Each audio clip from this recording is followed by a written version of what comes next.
Welcome to Studio Korea First Take, a rapid reaction report, and welcome to the Korea Society. I'm Stephen Nerper, Senior Vice President.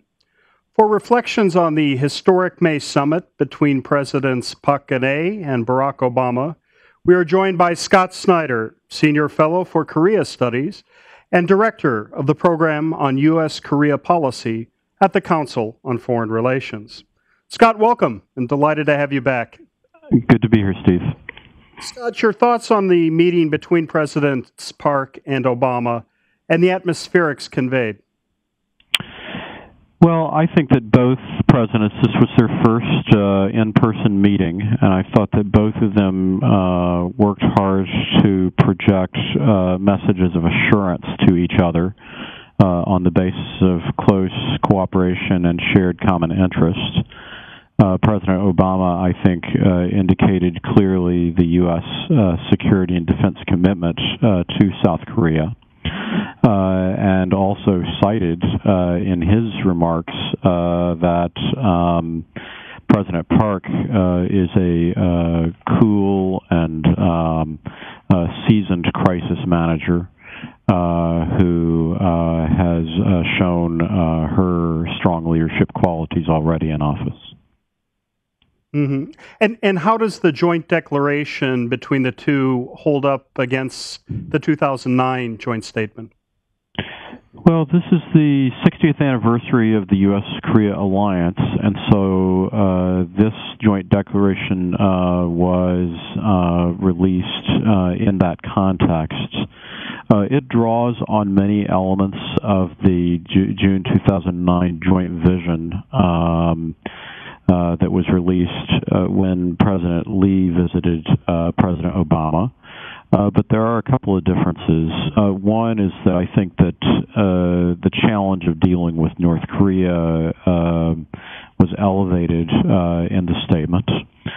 A second is that this statement is much more focused on the peninsula than on global cooperation, although global cooperation is included in the statement as a shared objective.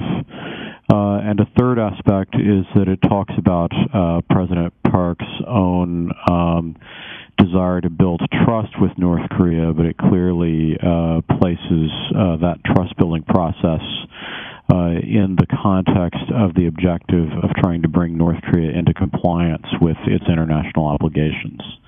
So I think it's a strong statement. It very much shows that this is a comprehensive strategic alliance. It shows a measure of progress compared to where we were in 2009, but I think it's much more focused on the joint sense of purpose in trying to respond to the challenge posed by North Korea.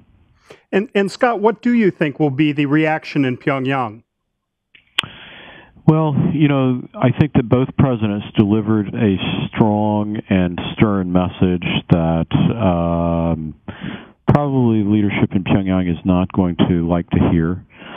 At the same time, the North Koreans do tend to view public statements of this sort as propaganda. They also have propaganda that they release.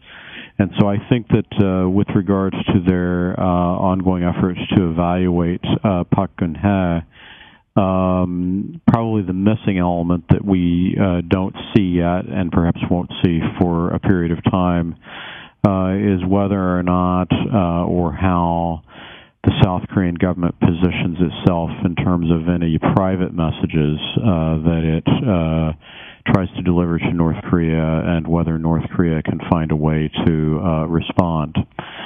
Certainly, President Park's approach seems a little bit more open in terms of trying to engage North Korea, but it also has a lot of elements of commonality with the approach of President Lee.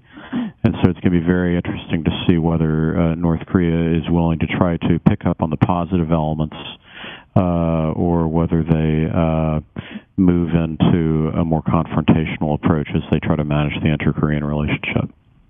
Scott Snyder of the Council on Foreign Relations, thank you. Thanks a lot, Steve.